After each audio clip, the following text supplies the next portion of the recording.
¿Quién te pidió el dictamen que se usó finalmente para dar vuelta a la situación que se había generado en la Cámara de Senadores, Marcelo? Me pidió el dictamen un cliente mío, en realidad, gente que está muy ligada digamos que a la empresa, y esta situación de incertidumbre obviamente afecta el comercio, la industria y todo. Entonces, para saber dónde estaban parados. Entiendo. Es decir, acá hubo, digamos, aparte de la cuestión jurídica que vamos a hablar enseguida, una valoración de situación país acerca de que, bueno, esto estaba generando una, ¿cómo decirlo?, un deterioro de la imagen nacional o algo por el estilo, Marcelo. Sí, en mi opinión sí, ¿verdad? Te diría que pareciera que por un lado el Ejecutivo está haciendo un tipo de trabajo y su mayoría en el Congreso, o sea, la gente de su partido y sus aliados, están jugando con otra estrategia que le perjudica desde mi punto de vista. No, yo coincido contigo absolutamente en esa materia. Ahora, entremos un poco en detalle. ¿Qué concretamente le dijiste a los amigos de la bancada Honor Colorado, Marcelo, que sea agregado, digamos, a lo que se estuvo discutiendo, o vos trabajaste sobre esos lineamientos de ruptura al 248? Lo que yo dije es estrictamente jurídico, ¿verdad? En ese dictamen no hay ninguna consideración de orden político o social, es estrictamente jurídico. Entonces, creo que es aplicable ahora o en el futuro si se produce una situación similar, y no importa si es en este partido o en otro. La cuestión es la siguiente: el derecho público tiene sus reglas, y una de las principales es que las autoridades pueden hacer solamente lo que la norma le permite, ya sea la Constitución o la ley. A diferencia del derecho privado, que es al revés, el privado puede hacer todo lo que la ley no le prohíbe. O sea, son interpretaciones absolutamente opuestas, pero no es una cuestión caprichosa, así funciona el derecho.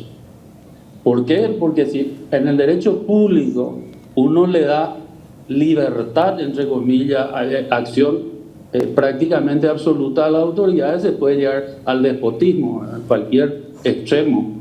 Por eso las facultades de la autoridad están regladas, en el caso del Congreso por la Constitución, y ellos pueden darse un reglamento interno, pero el reglamento no puede violentar principios constitucionales, obviamente. Entonces, eso no puede alterarse, y la Constitución determina expresamente qué funcionarios tienen fueros y establece por qué y cómo se le retiran los fueros. Es decir, no se le puede retirar los fueros porque a uno se le ocurre. Se le tiene que retirar dentro del marco que la Constitución establece, es decir, para su investigación dentro de un proceso penal.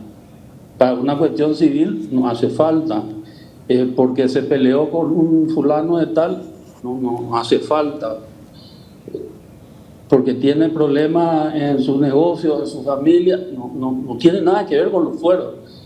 Los fueros están a los efectos de garantizar el cumplimiento de sus funciones. Es más, es una figura que se crea justamente,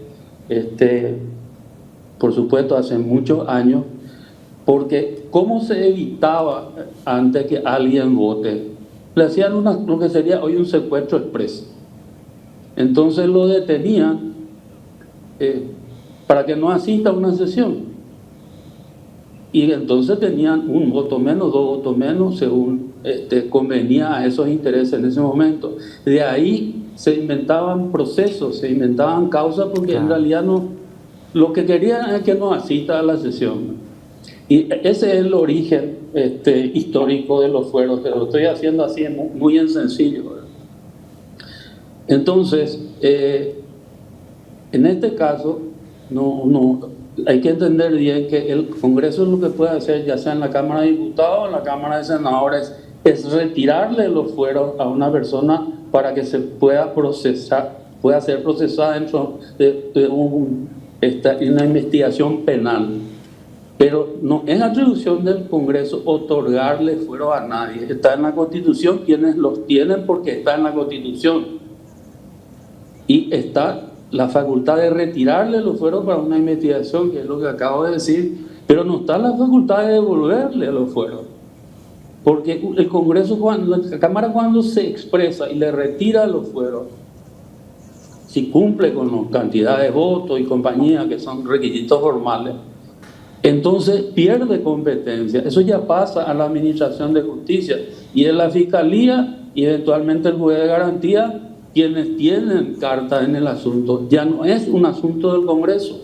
Lo único sobre lo que puede entender el Congreso es sobre el retiro o no de los fueros. Es decir, si hay mérito o no, y se acabó.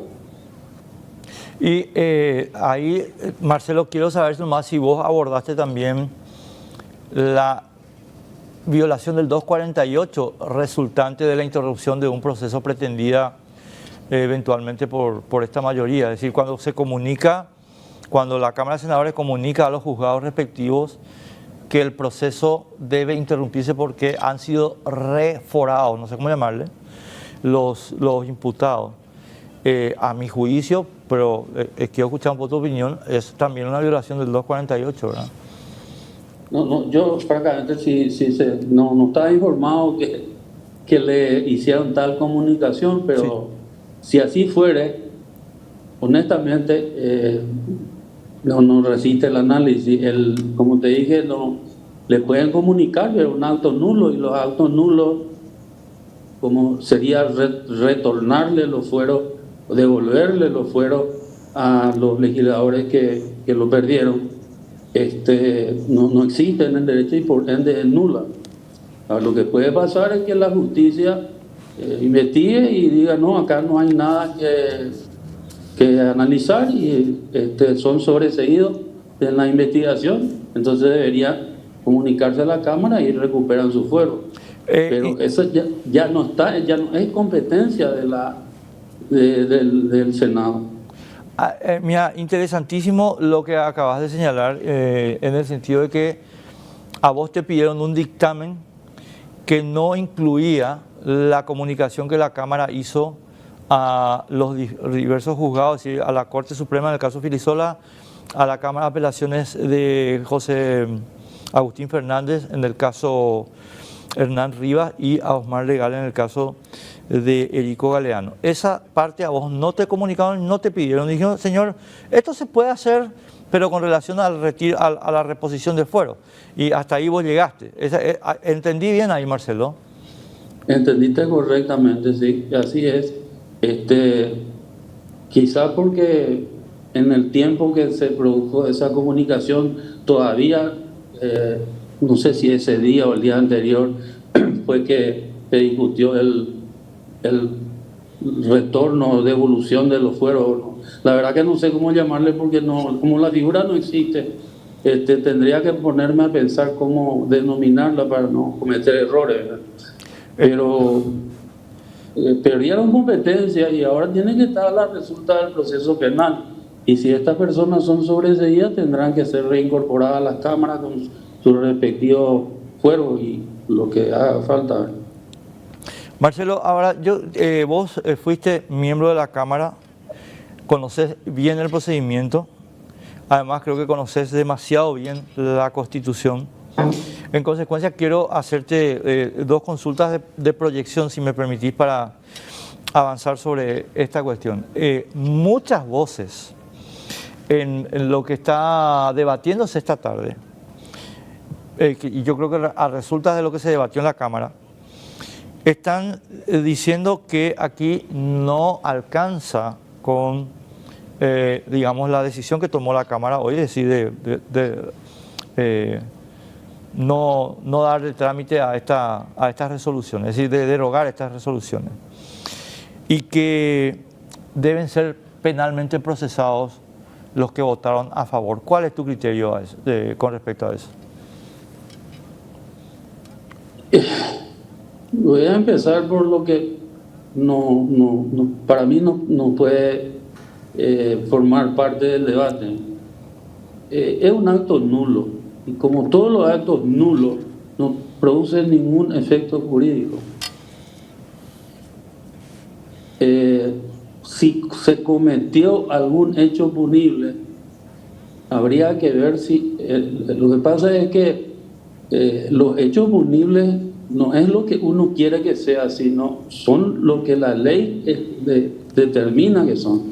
Es decir, ¿tiene esa forma o no la tiene?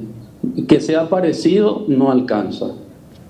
Yo no llegué a ese nivel de análisis porque francamente no se me ocurrió tampoco, ¿verdad? Para ser honesto, pero no sé si alguien tiene interés en explorar eso, porque la verdad que para mí fue una sorpresa enorme lo que se hizo y cómo se movieron las cosas.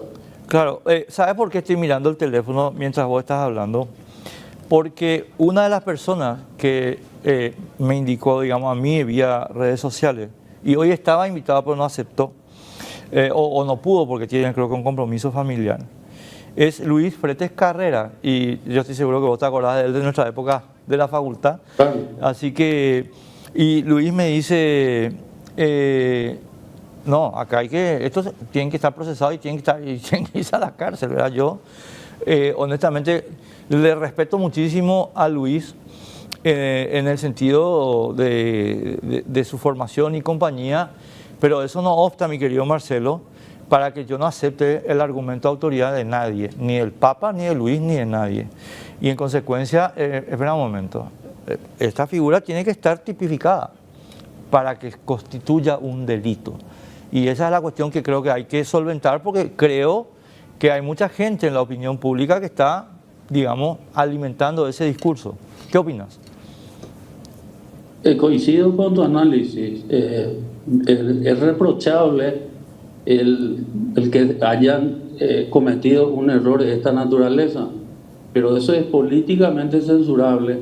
Pero para aplicarle una sanción penal tiene que estar expresamente establecido el tipo penal dentro del código, porque si vamos a librar a la interpretación de turno, que hoy puede ser una, dentro de un año otra, y vaya a saber dentro de 5 cuál, entonces no hay seguridad jurídica. Resulta que vos estás haciendo algo que está permitido y de repente te das cuenta que porque, no sé, los tiempos cambiaron, tenés que irte 5 años preso. No puede ser, ¿verdad? No es seguridad jurídica, y además es sin disculpar los errores que se cometieron en este caso. Para mí no veo cómo encajar esto en el marco penal, ¿verdad? Sin forzar alguna figura, pero si alguien puede demostrarlo, adelante, ¿no?